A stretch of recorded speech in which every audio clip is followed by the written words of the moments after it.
বাংলাদেশত যে সময় চলের জ্বালানি সংকট এবং জ্বালানির তেলল্লায় হাহাকার, এ সময় চীনের রাজপথত রাজত্ব করের ইলেকট্রনিক ভেহিকেল বা ইলেকট্রনিক যানবাহন, যা হমাইয়ে তারার জীবাশ্ম জ্বালানির প্রতি নির্ভরতা।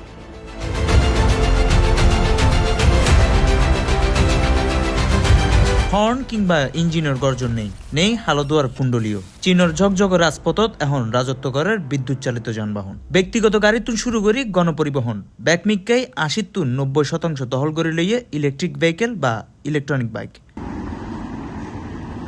প্রযুক্তির এই বিপ্লব দেশকানরে কেবল পরিবেশ বান্ধবী ন করে হমাইয়ে আমদানিকৃত জ্বালানির উপর নির্ভরতাও। ঠিক উল্টো চিত্র দক্ষিণ এশিয়ার ডেল্টা খ্যাত বাংলাদেশত।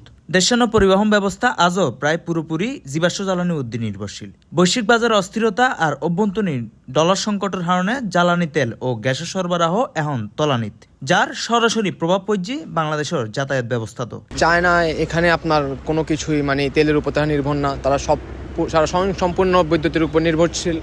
এখানে ম্যাক্সিমাম গাড়ি রাস্তায় সব বিদ্যুৎ নিয়ে চলতেছে। আর অন্যদিকে আমাদের বাংলাদেশে তেলের জন্য পাম্পে আমরা দেখতেছি হাহাকার, মারামারি। তারা এখানে বিদ্যুতের উপর এমনভাবে নির্ভরশীল যে তাদের বৈশ্বিক বাজারে কি হচ্ছে, তেল নিয়ে কি হচ্ছে তা নিয়ে তাদের কোনো চিন্তা নেই। চায়না জ্বালানির উপর নির্ভর না, তারা বিদ্যুতে বেশিরভাগই তাদের গাড়িগুলো বিদ্যুতে চলে। তার জন্য আমি বাংলাদেশ সরকারকে একটাই অনুরোধ, যে তারা জ্বালানিতে নির্ভর না হয়ে চায়নার মতো বিদ্যুতের উপর নির্ভর হওয়ার জন্য চেষ্টা করা উচিত তাদের। এই জ্বালানি যে সংকটটা আছে, সংকটটা মোকাবেলা করতে তারা সক্ষম হবে। তথ্য হর চীন জেন্ডে ব্যাটারি প্রযুক্তি এবং চার্জিং স্টেশন নেটওয়ার্ক গড়ি তুললে জ্বালানি সাশ্রয় গড়ের এডে বাংলাদেশ প্রতি বছর তেলের পিছুদি খরচ গড়ের বিপুল পরিমাণ বৈদেশিক মুদ্রা।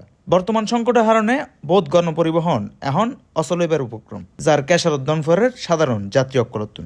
জ্বালানি বিশেষজ্ঞ অক্কলের মতে বর্তমান সংকটতুন উত্তরণে বাংলাদেশের সামনে এখন উগ্গয় পথ পরিবহন ব্যবস্থার বিদ্যুতায়ন।